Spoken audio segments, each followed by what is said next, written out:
Crímenes imperfectos, Australia.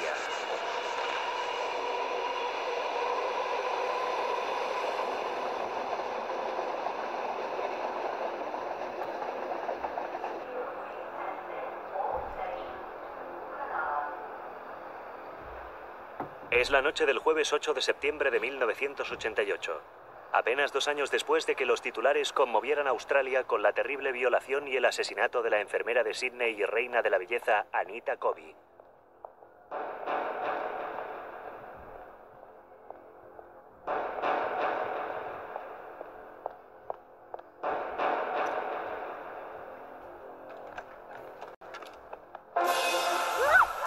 Ahora, a pocos kilómetros del lugar de aquel crimen espantoso, otra joven está a punto de ser violada y asesinada.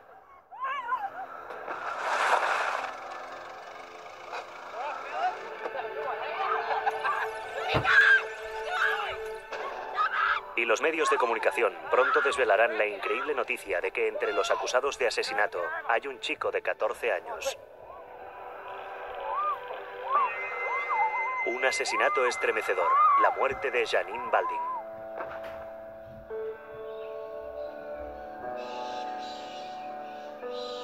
El tranquilo distrito de Riverina, en la sureña Nueva Gales del Sur, está a cientos de kilómetros y en nada se parece a las peligrosas calles de Sydney.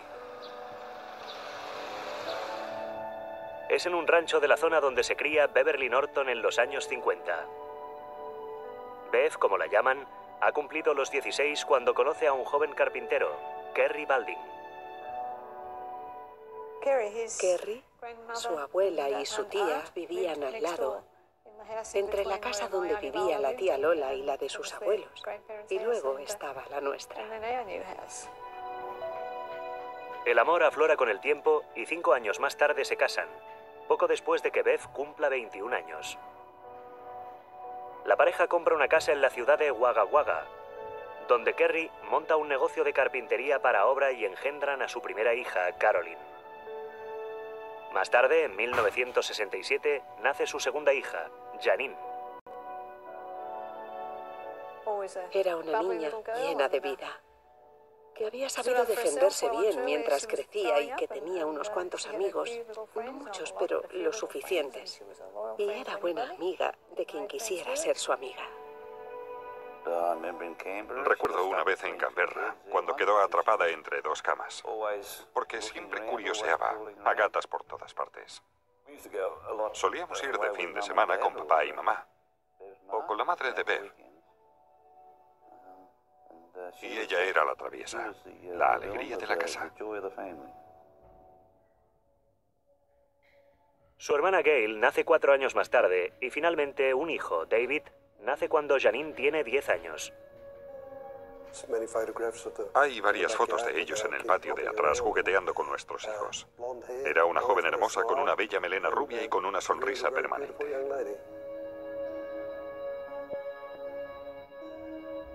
Siempre estaba dispuesta a ayudar.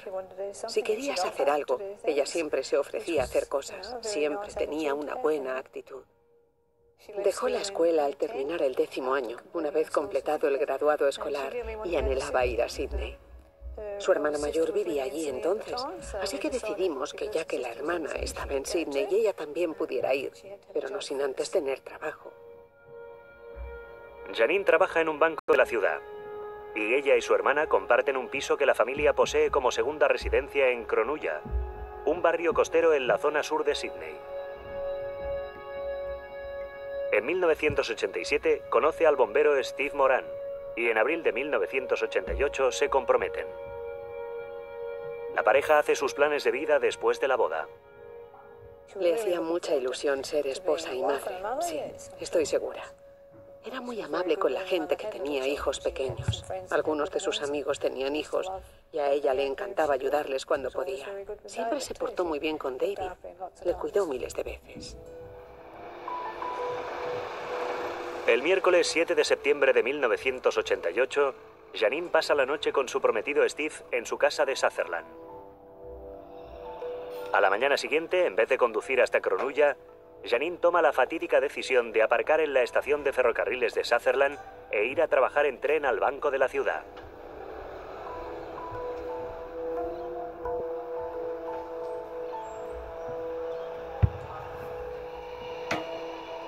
La estación central es un animado centro de actividad para turistas y viajeros frecuentes. Y atrae también a adolescentes sin techo, que se cuelan en los trenes en busca de un lugar seco donde dormir.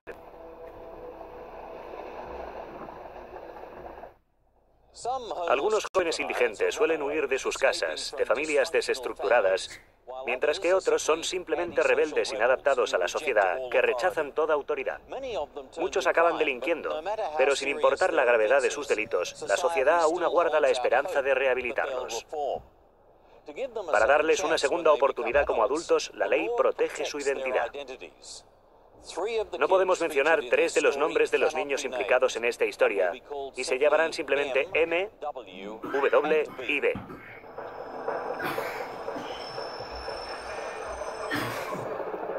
M es un joven de 16 años cuyos delitos anteriores incluyen incendios provocados, robo y asalto de coches.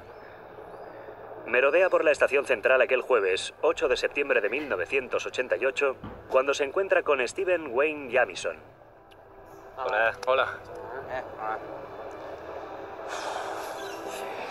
¿Qué miras? ¿A ti qué te pasa, tío? ¿Por qué me miras? Piérdete. Sigue andando, capullo. 4 ojos, gilipollas. Jamison tiene 21 años y le llaman tapón por su físico raquítico. Un cuerpo dañado por el alcohol que su madre consumía estando embarazada. Vámonos de aquí antes de que me cabree. A los 11 años se fuga de su casa y vive en la calle. Acumula un historial delictivo notable alineado con penas por agresión sexual, robo y graves lesiones.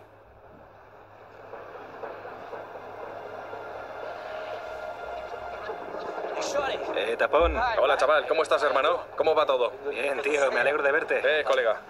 ¿Cómo va la cosa, tíos? Al Tapón y M se les acerca el joven de 15 años W, que está bajo la custodia del Estado desde los 5. Ha preferido la vida dura de las calles en repetidas ocasiones cuando se le ha ofrecido la posibilidad de una vida normal en casas de acogida. Su historial policial ya incluye cargos por robo y agresión sexual. En esos momentos está saliendo con una chica psíquicamente retardada llamada Carol Ann Narrow. Carol. ¿Dónde estabas? En ningún sitio. Te he visto hablando con un tipo antes. Acaba de llegar a Sydney después de escapar de su casa en el campo. ¿Qué? ¿Estás saliendo con otro? No. No estaría bien. Qué pérdida de tiempo. El último en unirse al grupo es B. Es un delincuente de 14 años que vive en la calle desde que tenía 9. ¿Qué te trae por aquí, chavalote? Nada, en realidad. ¿Sí? Mientras que aquella era la primera vez que se encontraban todos, B y M se conocían desde hacía unos días. Se conocieron en la calle. Bueno, ¿qué haremos? Es fundamental hacerse un sitio en el orden jerárquico. Dureza equivale a supervivencia. Ya sabemos cómo funcionan los críos, haciéndose el gallito diciendo, yo he hecho esto o aquello. ¿Ah, sí? No está mal. Pero es M quien incita al grupo a un nuevo nivel de depravación, cuando de pronto propone un reto escalofriante. ¿Y si pillamos a una pava y la violamos? Sí, hagámoslo, tío. Yo te ayudo. ¿Y vosotros qué decís, chicos? Sí. Tapón, colega. ¿Os apuntáis? Bien, pues ya está. Hagámoslo, chicos. Aquella tarde, la panda se monta en un tren de cercanías hacia el sur de Sutherland. En el tren son un espectáculo para los pasajeros, haciéndose notar y siendo increíblemente maleducados, escandalosos y folloneros. Y Jamison, especialmente, tenía una revista porno y hacía comentarios de mal gusto y se metía con una de las pasajeras.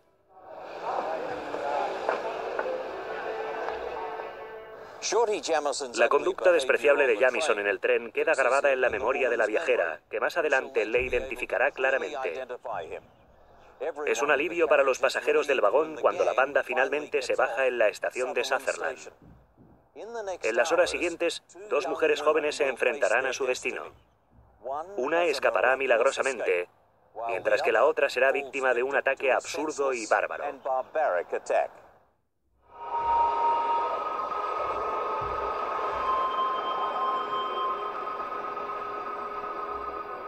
Es la tarde-noche del jueves 8 de septiembre de 1988, y una banda de adolescentes matones merodea por el parking de la estación de trenes de Sutherland, al sur de Sídney.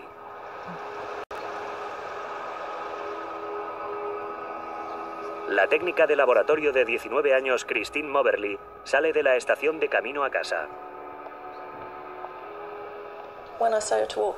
Empecé a andar hacia mi coche. Mi coche era uno de los primeros. Era el primero estacionado en el parking. Y mientras andaba hacia el coche, vi aquel grupo de chicos.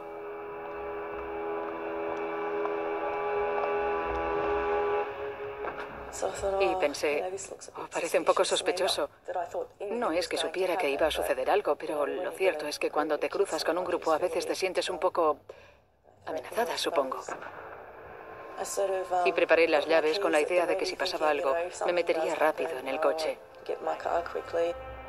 Mirad esa. ¿Qué os parece?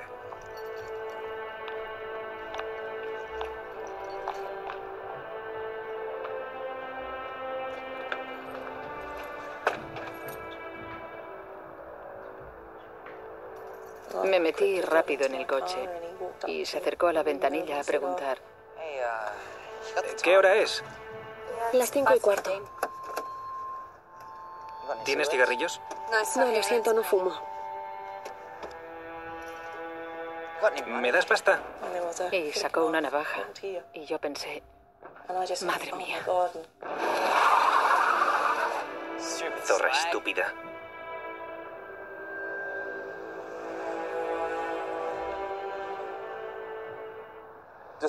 Angustiada y temblando, Christine llega a casa e inmediatamente le cuenta lo sucedido a su novio Barry. Aunque está convaleciente con una pierna rota, deciden ir directamente a la policía. El agente de servicio en la comisaría de Sutherland toma nota de los detalles del incidente, pero no lo considera lo bastante grave para mandar un coche patrulla.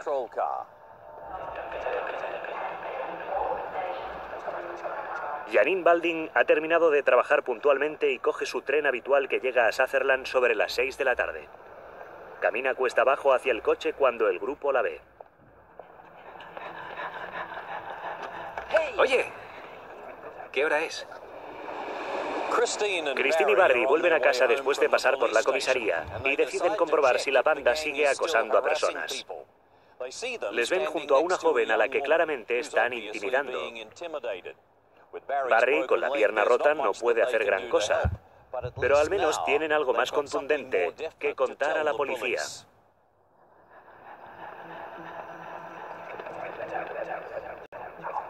¿Tienes cigarrillos? No, lo siento. ¿Tienes pasta? No para ti. ¡Calla! M saca un cuchillo y amenaza con rajarle la cara si no hace lo que le dicen. Entonces salta la alarma y M le arrebata las llaves. Corrí hacia adentro, entrando a empujones entre la gente, y les expliqué, hay una mujer, los mismos jóvenes están allí, tienen que ir. Pero lamentablemente la policía se equivocó de aparcamiento, fueron al del otro lado de la vía. Hay muchas zonas de parking en la estación de Sutherland, como sabe la gente que vive allí. Y no fueron al aparcamiento donde Christine había visto a Janine. Y aún me parece que cometieron un error. La policía patrulla luego por el otro parking, pero no ve nada sospechoso. No hay ninguna banda ni nada que indique que hayan secuestrado a una mujer joven.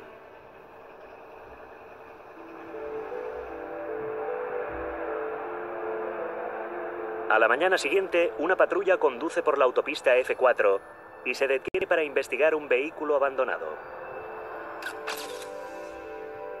En el interior descubren ropa interior y a poca distancia, un bolso.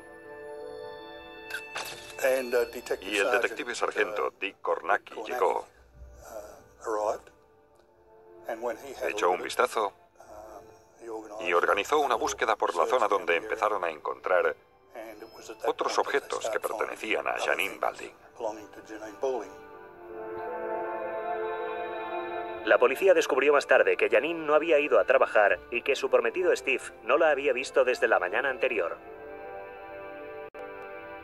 Su hermana Caroline, que se había ido tarde aquella noche a dormir a casa de su novio, pensó que Janine estaría durmiendo en su cuarto. Al comprobar el piso en Cronulla, confirman que no ha estado en casa. La policía llama entonces a la familia de Janine en Wagga Wagga.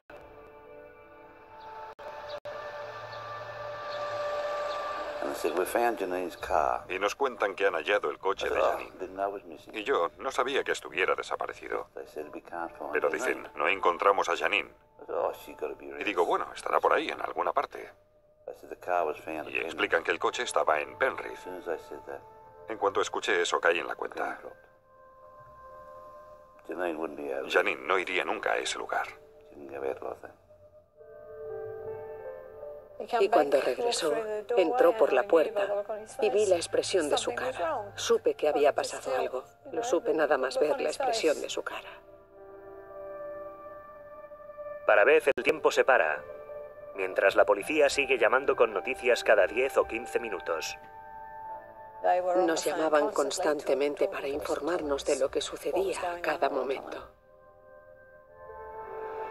La búsqueda está coordinada por el detective sargento Kevin Rowie, el agente que condujo la investigación en el asesinato de Anita Cobby. El centro de acogida para jóvenes Cobham, en la zona oeste de Sydney, es uno de los muchos centros que ofrecen ayuda básica para adolescentes sin techo. Es aquí, la tarde después del secuestro de Janine, donde M y B confiesan a una trabajadora social que han robado un coche. Avisan a la policía y durante el interrogatorio los chicos de repente hablan de un cuchillo de empuñadura amarilla. Y comenzaron a decir, sabemos cosas sobre la chica a la que han secuestrado y matado. Sabemos cosas y podemos ayudar. Así que lo intentan, supongo que porque les han arrestado por haber robado un coche, intentan buscar algún tipo de ayuda que les permita salir del paso y se ofrecen a contar la historia. Cuando hablé con él me dijo que no estaba seguro si estaba muerta. No sabía si Janine estaba muerta o no. Y como mi primer deber es preservar la vida, le pedí que me llevara al sitio donde había sucedido. Y entonces nos llevó a la presa, en Minchinbury. Y nos condujo justo hasta el lugar donde Janine estaba flotando en la presa.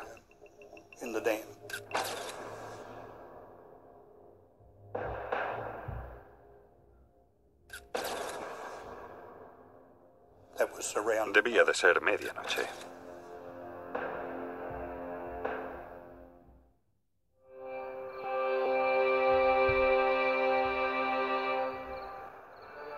Sobre la medianoche, M y B conducen a dos agentes de policía hasta una presa en un prado junto a la autopista en Minchinbury, al oeste de Sydney. Y se pueden imaginar la escena. En un lugar apartado y oscuro junto a la carretera, primero la presa y luego de sopetón el cuerpo de Janine flotando en el agua.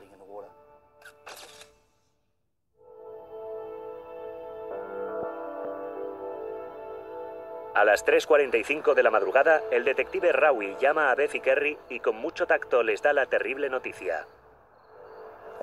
Fue un golpe tan espantoso. Y por supuesto yo quería ir a verla, asegurarme de que fuera ella. Fue lo primero que quise hacer, pensé, y le dije a Kerry, hay que ir y verla, comprobar que sea ella. Es el inicio de unos años largos y arduos, durante los que esta amable mujer de campo sacará todas sus fuerzas para que se haga justicia con su hija.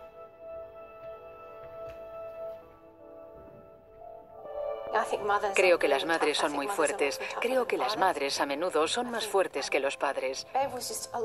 Creo que Beth era una señora adorable que vivía en el campo junto a una familia adorable, que nunca había tenido problemas con la policía. Creo que ni siquiera le pusieron nunca una multa de tráfico, pero que de golpe se ve enfrentada a la peor de las situaciones que nadie sería capaz de imaginar, y le hicieron frente con una fortaleza tal. El cadáver de Janine es trasladado a un depósito cercano, donde el patólogo forense Peter Ellis lo examina. En mi opinión, murió ahogada, a juzgar por el fluido mugriento y sucio que presentaba tanto en la boca como en la garganta e incluso en los pulmones. Era evidente que había inhalado un fluido sucio que coincidía con el tipo de fluido que había en la presa donde fue encontrada. Nos llevaron hasta allí. Nos enseñaron la verja por encima de la cual arrojaron a Janine. Allí fue donde se la rompió. Se rompió la muñeca, creo que era. ¿La tienes, tío? Sí. 1, 2, 3. Beth y Kerry Balding identificaron formalmente el cuerpo de su hija. Amigos y familiares acompañaron su sentimiento. Y al menos una pareja que comprendía su dolor, Grace y Gary Lynch, los padres de la enfermera asesinada Anita Covey, les contactaron ofreciendo su consuelo y asesoramiento.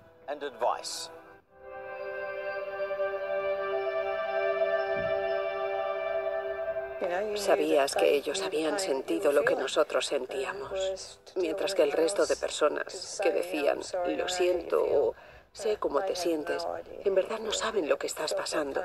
Si jamás has sentido un dolor igual, es imposible saber cómo es. Es increíble. Los Lynch también les dan consejos sobre cómo sobrellevar la complejidad y el periodo insoportable del sistema judicial. Nunca había estado en un tribunal en la vida, y tampoco Kerry. Y para nosotros entrar en una sala era algo muy fuerte, y ellos nos orientaron en algunos aspectos de lo que sucedería. Creo que fue Grace, quizás Gary, quien me dio el coraje de hablar, porque él hablaba. Siempre me pareció que él decía tantas cosas hermosas de Anita, y esa fue una de las razones por las que pensé, si él puede, yo también puedo, y debo hacerlo. Después de guiar a la policía hasta el lugar del crimen, M y B fueron arrestados. Luego ellos acusaron a W y a Carol Ann Arrow, que fueron localizados poco después. Carol Arrow, de 18 años, y un chico de 15 años fueron arrestados anoche e imputados junto a los otros 3 adolescentes del asesinato y violación de Janine Balding. Posteriormente, un detective localiza a Jamison en la Costa del Oro. El joven de 22 años se alojó una semana en un albergue de Southport antes de ser expulsado por embriaguez. Pocos minutos después de abandonar el lugar, un trabajador del albergue escuchó la descripción por la radio y llamó a la policía, que detuvo a Jamison en la playa de Southport.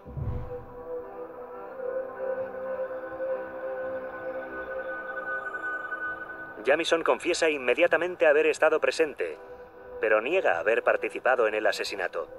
De hecho, todos los miembros del grupo niegan haber matado a Janine y todos dan una versión diferente de los hechos. Los 5 son acusados de robo, secuestro, agresión sexual y asesinato. Soy inocente.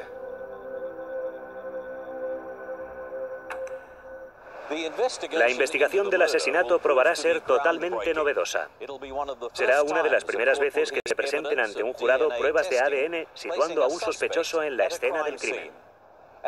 Y en la sala también será donde Beth Balding escuche finalmente todos los detalles del terrible calvario de su hija.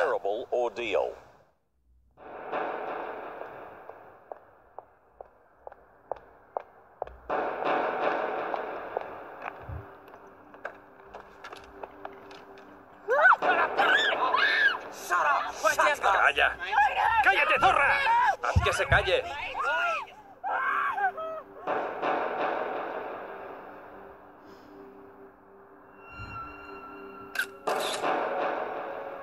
La banda que raptó a Janine Balding es arrestada. La policía se dispone a recoger declaraciones de testigos y a recopilar pruebas para el juicio. Necesitará demostrar los cargos de violación y asesinato. Una de las dificultades es desvelar la verdad entre todas las mentiras que se han dicho. En sus primeras declaraciones, todos los niños dijeron la verdad sobre lo sucedido, pero todos culparon a un tal Scott Agius, que era otro chaval de la calle. Pero la policía averiguó que Scott Agius no solo no estaba allí, sino que además tenía una coartada perfecta. Estaba con un trabajador social en aquellos momentos. La versión que daban consistía en involucrar a otras personas y ellos hablaban en tercera persona. Es decir, lo que describían como sus propios actos finalmente lo atribuían a otras personas, como si intentaran distanciarse de ellos mismos. Christine Moberly testifica ante la policía y reconoce a M como uno de los jóvenes que la había acosado en la zona de estacionamiento y a quien posteriormente vio intimidando a Janine. ¿Tienes hora? Las 5:15. La agente de policía no dejaba de repetir, asegúrese bien de mirar a todos los sospechosos, porque veía que cada vez que miraba a uno o dos, volvía atrás, 1 y 2 y volvía a él. Supe nada más entrar en aquel cuarto quién era.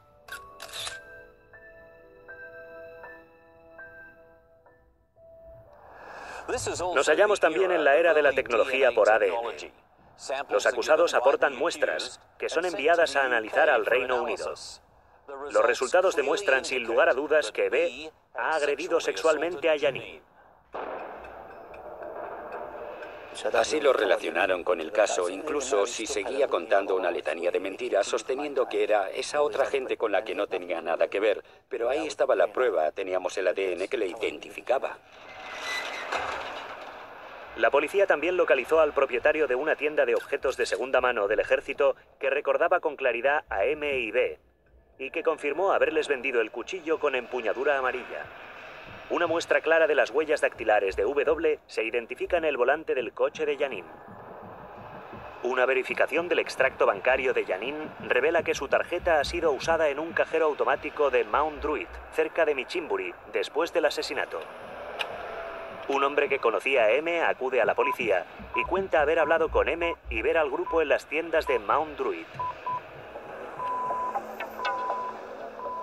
La ropa que llevaban estaba completamente sucia. Muchos tenían barro en las manos, algunos en la cara. Uno tenía el pelo totalmente apelmazado y mugriento, la cara sucia, los pies. De hecho, todos tenían los pies sucios porque les vi entrar en una tienda y comprarse unas sandalias. Tenían barro entre los dedos de los pies. Iban sucios de los pies a la cabeza. Los detectives descubrieron que W había regalado el reloj de Janine a Carol Ann. Un vendedor de una joyería aparece con uno de los anillos de Janine. M fue a una cabina y llamó a un hombre al que solo conocía por su apodo de Goldfinger, al que ofreció vender las joyas de Janine que había robado, incluidos los anillos. Contó que la noche que se vieron, cuando le vendió el anillo, llevaba las piernas y los pantalones sucios de barro.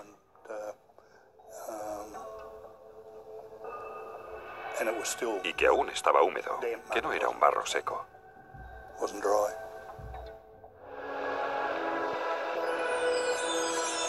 Meses más tarde, recopiladas todas las pruebas, se celebra la audiencia para la apertura del juicio. Beth ha decidido asistir cada día a los procedimientos judiciales. Decidí ir. Quería saber qué le había sucedido a Janine, porque era la clase de persona que venía a casa a contarme todo lo que le pasaba. Y esa fue una de las razones por las que creí que debía conocer todos los detalles de lo sucedido, sin importar lo atroces que fueran. Durante la audiencia de apertura del juicio, ella y Kerry ven por primera vez a los acusados del asesinato de su hija. Diría que lo primero que me sorprendió fue lo jóvenes que eran. Me dejó estupefacta pensar que chicos tan jóvenes podían haber hecho aquello a Janine. Me costaba creer que aquellos chavales fueran capaces de hacer lo que hicieron.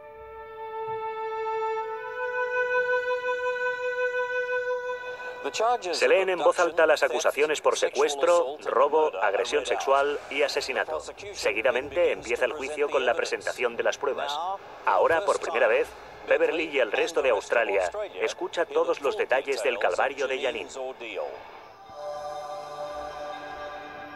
Mientras Christine Moberly y su novio regresan a comisaría para informar de que una mujer está siendo acosada, la banda de chicos obliga a Janine a entrar en el asiento posterior del vehículo. ¡Cállate, zorra! ¡Abre la puerta! ¡Abre la puerta! ¡Socorro! ¡Socorro! Vamos, tío, larguémonos de aquí. ¡Arranca! Pirémonos de este lugar. ¡Calla! W se pone al volante y se alejan. Mientras conducen atravesando la ciudad hacia el oeste en dirección a los barrios del extrarradio, la banda comienza una agresión sexual sostenida y salvaje. ¡Calla! La distancia que separa Sutherland de Michimburi es considerable. Desde los barrios del sur a los del oeste de Sydney hay 40 minutos o una hora. ¡Calla! ¡Calla! Ella gritaba, lloraba e imploraba que la dejaran en paz. ¡Fóllatela! ¡Fóllatela! ¡Metédsela, colegas! En el asiento trasero del coche fue violada por M y violada por B. ¡Vamos, tapón! Solo hay que imaginarse el horror que tuvo que sufrir sin poder defenderse en el asiento posterior de su coche, siendo agredida sexualmente por al menos 3 hombres y con una chica sentada en el puesto del copiloto. ¡Ponle un calcetín! Y parece increíble que en el asiento de delante hubiera una joven que permitiera que todo aquello pasara en el asiento de atrás. Vamos, chicos, dadle lo que se merece. En algún momento durante el trayecto, en mitad de todo aquel sufrimiento, llega el momento más aterrador. La constatación de que piensan matarla. Es una observación fría y simple de uno de los miembros del grupo. ¿Sabéis qué, chicos? Creo que es una noche ideal para un asesinato. Sí, una noche ideal para un asesinato. Están en la autopista F4 atravesando los campos de Michimburi cuando W detiene el coche. Este sitio es bueno, ¿no? Agárrale las piernas. Agárrale las piernas, tío. Agárrala.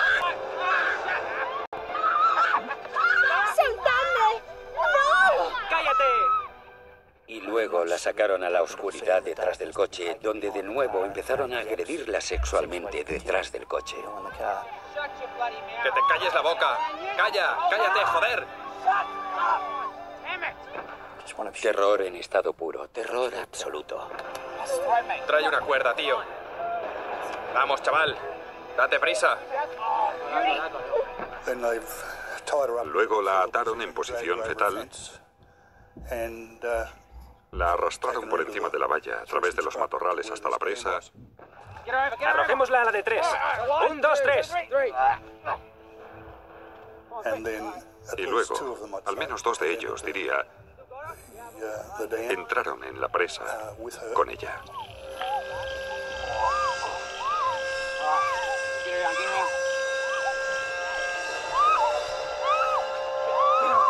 ¡Remátala, tío! ¡Remátala!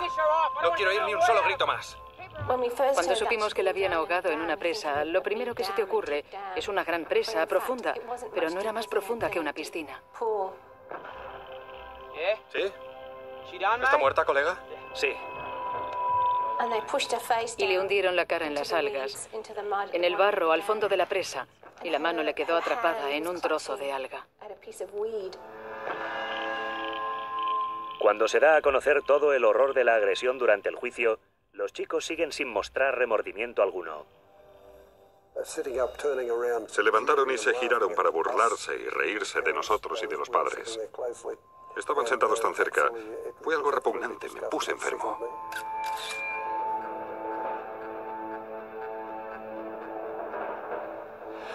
Después del asesinato, la banda roba las joyas de Janine y coge su tarjeta de crédito del bolso junto con el número PIN que tenía escrito en un papelito.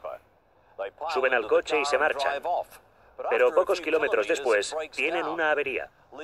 Lo abandonan al margen de la autopista y caminan hacia el suburbio de Mount Druitt.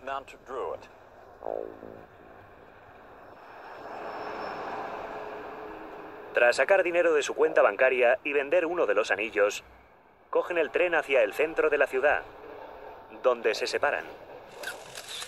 M y B confiesan su crimen a otro niño de la calle. B y M se dirigen a Hyde Park, un lugar donde suelen pasar la noche, donde se encuentran con una chica que conocen, Elizabeth, y fanfarronean. Hemos hecho un crimen de los gordos. M y B duermen un poco antes de dejar a Elizabeth y subirse a un tren en dirección norte a la costa central. Al apearse en East Gosford, tiran las tarjetas de Janine en unos matorrales. Luego roban un coche y conducen hacia el centro Coban para jóvenes al oeste de Sydney, donde llaman a la policía. Las pruebas contra la panda son contundentes y los 5 serán sometidos a juicio. Unos meses más tarde, el juicio está en marcha cuando el grupo declara que su cómplice no era Jamison el Tapón, sino otro chico de la calle llamado Wells el Tapón. Eso basta para suspender el proceso mientras el juez ordena la búsqueda policial de Wells. Para Beth, el juicio fallido es otro misterio en un sistema legal tan perplejo.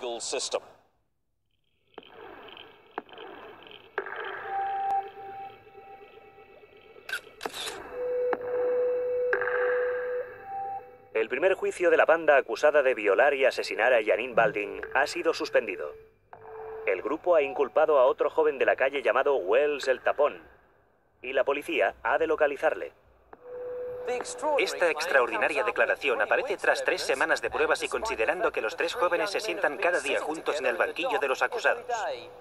Lo sentimos mucho por la familia Balding. Es una gran desgracia.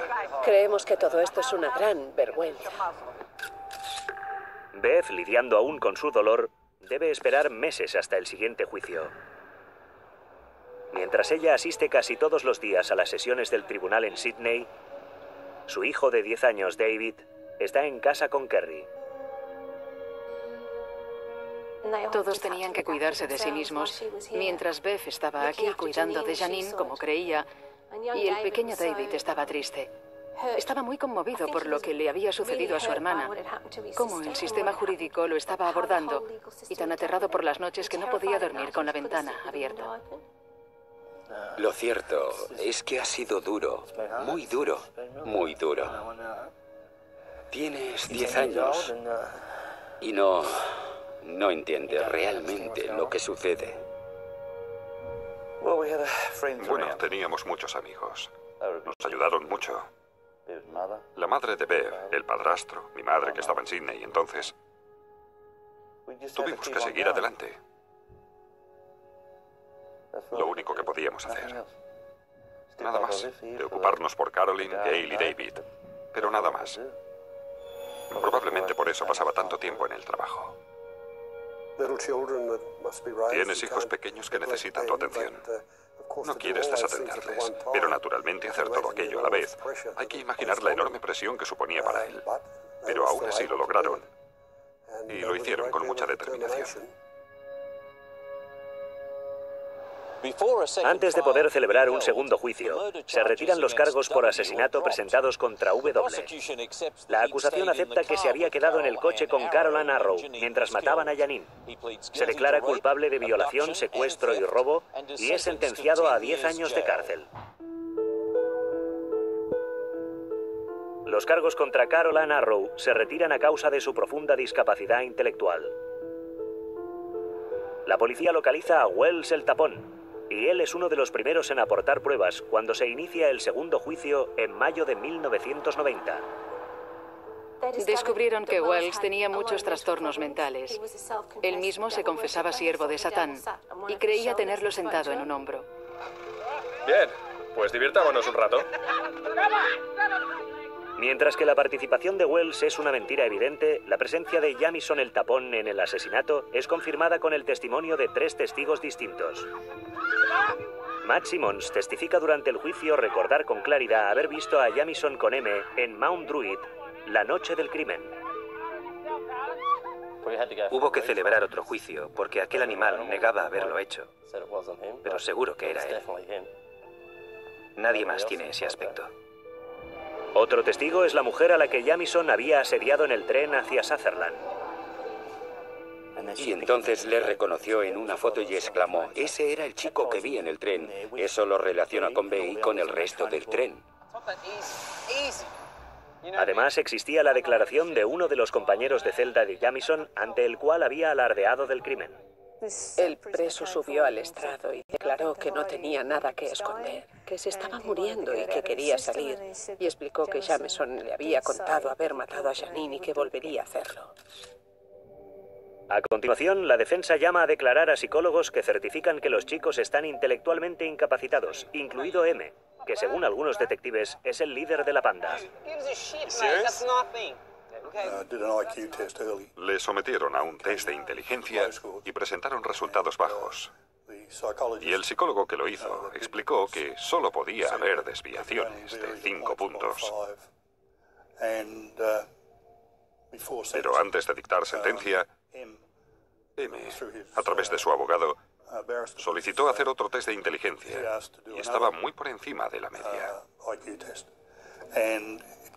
Así que los 5 puntos de desviación resultaron al final ser al menos 40 puntos.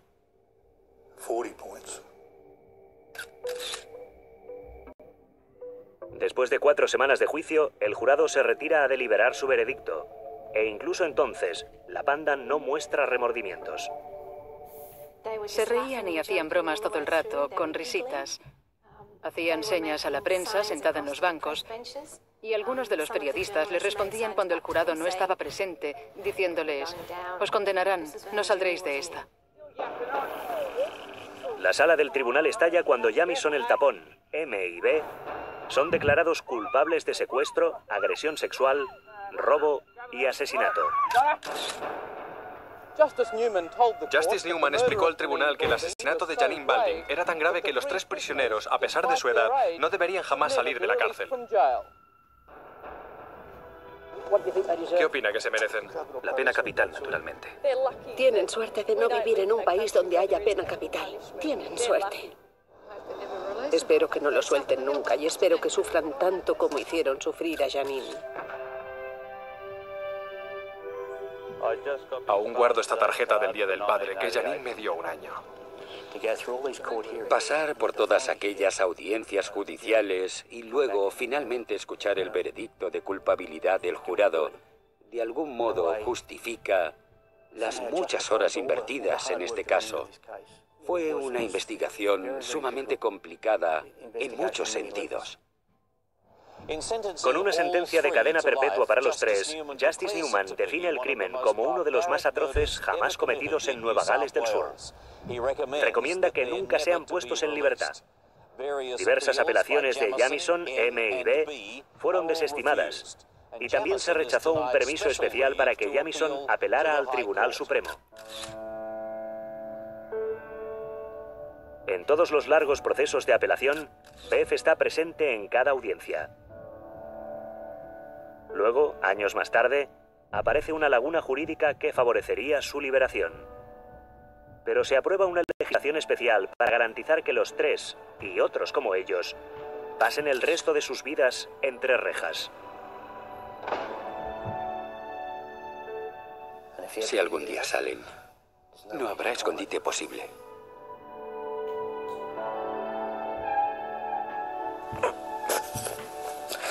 Porque les encontraré. Los detectives se desvivieron por nosotros. Al más ínfimo detalle, nos informaban. Llamaban y nos informaban. Sí, la policía de homicidios fue fabulosa. Prácticamente nos hemos hecho amigos de algunos. Hasta el día de hoy seguimos recibiendo felicitaciones de Navidad y alguna llamada de vez en cuando. Se portaron maravillosamente. Fueron muy amables y considerados y nos ayudaron en cuanto pudieron. Y la verdad es que eso sirvió de mucho.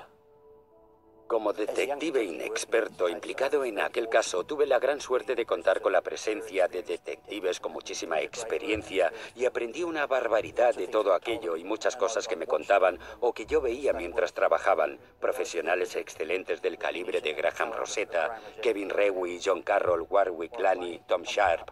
Son detectives legendarios que nos han acompañado durante años. Mientras que 3 de los chicos fueron condenados a cadena perpetua, W cumplió solo 7 años de los 10 antes de ser soltado bajo libertad condicional en 1996. Luego robó, violó y agredió sexualmente al menos a otras 4 mujeres en los 2 años siguientes. Todos los ataques ocurrieron mientras estaba en libertad condicional o en libertad bajo fianza. Creo que sabía mentir muy bien. Había tenido problemas desde muy pequeño. Nos dijeron que había tenido una infancia problemática, pero ¿cuántas personas hay que tienen una infancia traumática y que llevan una vida normal, feliz y sana sin cometer crímenes? Él es una mala persona. Y los miras como niños por su edad, pero son listos y malvados. Conocen el sistema y juegan con él. Juegan a ver qué va a pasar en el juicio. Esta sí que es dura, chicos. Una buena presa. W cumple ahora penas que suman un total de 19 años. Podrá salir de nuevo en libertad condicional en el 2017. Mientras tanto, la repercusión emocional del caso es grandiosa. Christine Moberly siempre se preguntará si podría haber hecho algo más. Oye, ¿tienes hora? Son casi las 6. Pero es que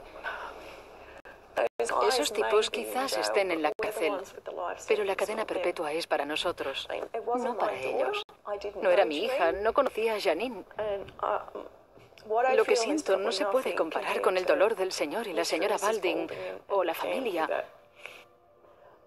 Pero es muy duro vivir con ello. Muy duro. Por supuesto que la vida de Christine ha cambiado. Me da mucha pena y lo siento mucho por Christine. En estas circunstancias quizás piense que no hizo suficiente, pero en mi opinión sí que hizo todo lo que pudo. Para la familia Balding y muchos otros parientes y amigos que conocían y amaban a Janine, no hay perdón para asesinos reincidentes. Mataron a Janine sin razón alguna. Ella no les conocía. Era una desconocida y entraron en su vida de repente, en un momento, y cometieron los actos más crueles. Y luego decidieron que podría contárselo a alguien y la mataron. ¡Calla! ¡No! ¡Calla! ¡Por favor! Naturalmente no fue una muerte rápida. Está claro que falleció lentamente con todo lo que le hicieron. Pensar en aquello, en el terror que debió sentir aquella noche. Nunca les perdonaré por lo que hicieron. No podré mientras viva.